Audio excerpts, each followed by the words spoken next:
What's going on, guys? Welcome back to the channel. In this video, we're going to be taking a look at my top 10 favorite features on iOS 17. Now, the beta we're going to be looking at is the developer beta 1. It just dropped less than 24 hours ago, so use it at your own caution. You do have to have a developer account, which I do have just so I can make these videos, but it's recommended that you do not install this on your main device because you're going to have a lot of issues. That's just the name of the game when it comes to these early developer betas and even the early public beta, which comes out in July. So install it at your own risk. I just happen to be a little bit risky with my devices, so I have it installed on my main device, which is an iPhone 14 Pro Max. But let's go ahead and get right into number one. This one is awesome. It starts right when you pick up the device, and that is the updates to the lock screen. Now, in iOS 16, they introduced the ability to customize the lock screen, different fonts, different colors. You can add widgets to the lock screen as well. But one thing you couldn't do is change the font size, and now you can. So you can make your clock font bigger, smaller. That's a great feature in and of itself. But my favorite feature are the motion wallpapers. These are really easy to add. You just create a new lock screen, hit the little picture icon at the bottom, then you just pick a live photo. It will give you a little play button down at the bottom, and it'll give you a little animation showing you what it's gonna look like. Now, this is a little bit hit or miss with your photos.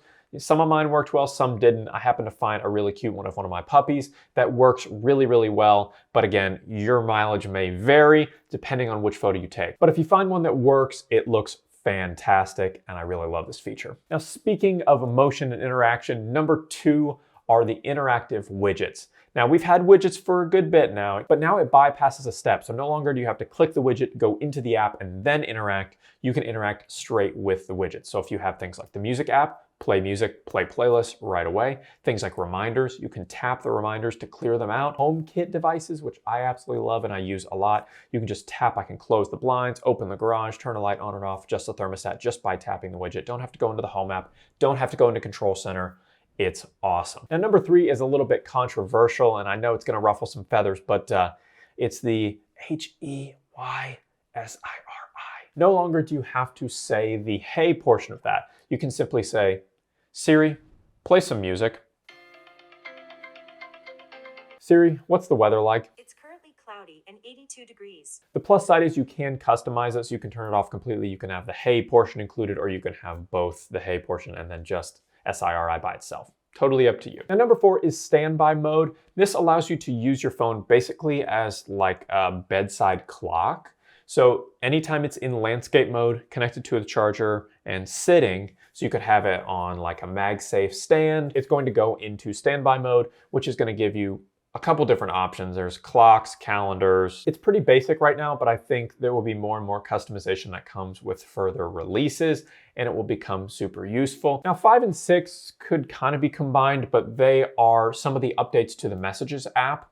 One of them that's really neat is the transcription of audio messages. So sometimes, you know, you're out to dinner or just out in public, you don't have the ability to just hit play on that audio message. It'll take the audio message and transcribe it underneath in text so you can see and you can, you know, keep the audio file so you can listen to it later or just quickly see the information that's within the audio message. Number 6 is a two-parter, and that is some of the other updates inside of Messages. One of the things that I really like is the little updated menu on the sidebar. Now there's just a little plus icon on the side that you press on. You get the option, all kind of your basic Apple functions. And then if you scroll down more, you can get access to all your other additional message apps. If you have games or sticker packs or things like that built in, you can access them there. I really like the way it looks. It's a very different kind of look for iOS. You don't see this kind of menu system very many other places right now.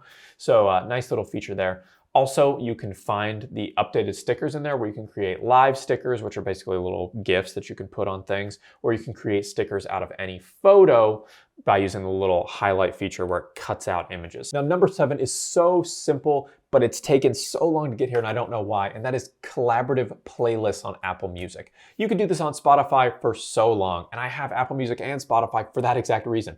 I like to make collaborative playlists with my friend so we can put new music in there. Anytime that we find a song we like, find a band we like, we just throw it in there, have the other person listen to it. You couldn't do that on Apple Music. Now you can. You can collaborate playlists. You can even crossfade your songs now, which I turned it on. It works pretty well. It's a little glitchy trying to actually get it turned on, but if you can get it turned on, it works really well. But collaborative playlists in Apple Music, such a good feature. So glad they added it. Now, number 8 is the Notes app. They added a couple nice new features to the Notes app, but the one that I like the most is the ability to link between Notes pages.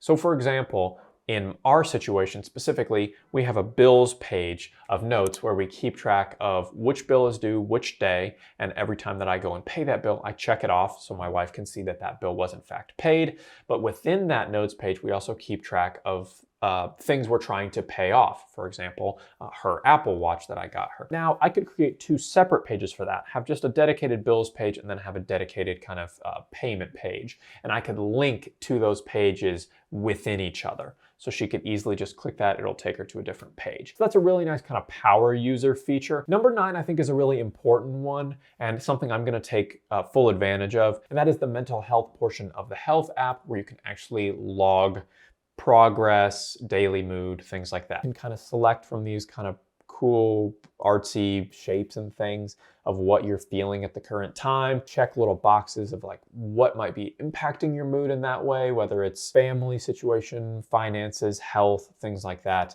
It's a little basic right now, but the ability to go in and add notes additionally, I think is really cool. And for somebody that does struggle with mental health issues, the ability to log all that and track it inside the Health app, really nice new feature. And number 10 is a little more broad strokes, and that is updates to the phone app. So you can create now these like contact splash pages, basically. I think they're called contact posters is the name that Apple's using.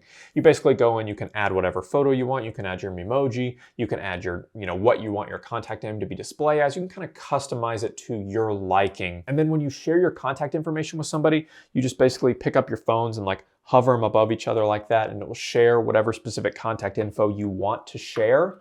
And I think that's really cool, and it gives people a nice way to get only what you want to be shared without having to say, here, let me give you my number, and actually like write it out for them or say it out to them. You could just hold your phones close together and share it. You also have the ability to call screen. So if somebody calls you and they're leaving you a voicemail, it'll show you on screen a transcription of the voicemail they're leaving you, and you can choose to answer that or just continue to let them leave a voicemail. On FaceTime, you can also leave people a video message, which I think is a really neat feature I'm excited to use just with my brothers to goof around. Now, of course, I never just do 10 features, so let's give you 2 bonus features. One of them is the ability to create your own voice in accessibility. This is really cool. The process is basically for people that maybe have a speech issue and want to be able to use more text-to-speech when communicating with people. Basically, you repeat all of these lines over and over and over, all these different variations, and then it's going to be able to synthesize your voice, and you can use it for text-to-speech when communicating with people. Again, a great accessibility feature for those with a speech issue, but also something cool you can mess around with. And then finally, AirTag sharing.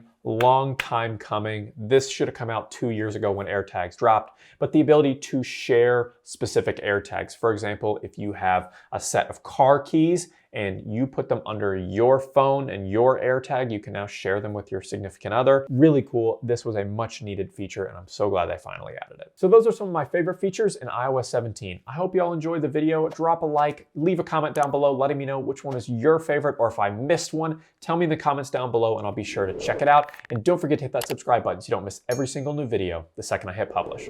We'll see you in the next one.